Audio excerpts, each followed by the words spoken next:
सबका के प्रणाम बा। हम ममता चौबे आज रोज सब खातिर एगो जोक गीत लेके आयल बनी। अब लगन के सीजन शुरू हो गई बा तो शुरू कर लियो आज एक जोक। तो अच्छा लगे तो लाइक सब्सक्राइब शेयर कमेंट जरूर करम जरूर सब। तो शुरू कर। रात पीपरा के हारी हारी उगलिया जोरिया होला लऊ गलिया जोरिया होला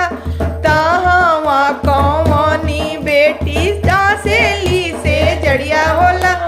कहावा कौन बेटी डासेली से जड़िया होला रुकना कौन दुल्हाया झुकी रतिया होला लया झुकी रतिया होला कोई से मेरू की सुआ झुकी रतिया होला रामा हमरो खोजत हुई हमरो जे बटिया होला खोजत हुई है हमारो जे बटिया होला खोजत हुई है बटिया फाटता हुई है छतिया होला लकोई से में सुकी सुहवाया झुकी रतिया होला लकोई से में रुकी सुहा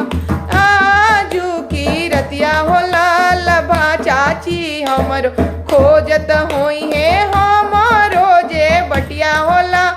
चाची जे खोजत हुई है हमारो जे बटिया होला खोजत हुई है बटिया फाटता हुई है छतिया होला लकोई से में रुकी हम झुकी रतिया होला पीपरा के आरी आरी उगलिया जोरिया होला लऊ गलिया जोरिया होला कौनी बेटी डासेली से जड़िया होला ताहवा कौनी बेटी डासेली से जड़िया होला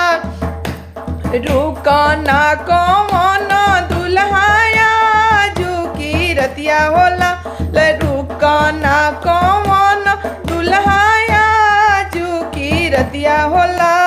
कोई से मेरू की सुहवाया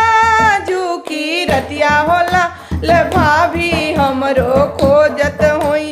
हमारो जे बटिया होला ल दीदी हमरो खोजत हुई है हमारो जे बटिया होला खोजत हुई है बटिया फाटता हुई है छटिया होला ल खोजत हुई है बटिया फाटता हुई है छटिया होला कोई से मेरू सुहवाया झुकी रतिया होला कोई से मेरू की सुहवा झुकी रतिया होला।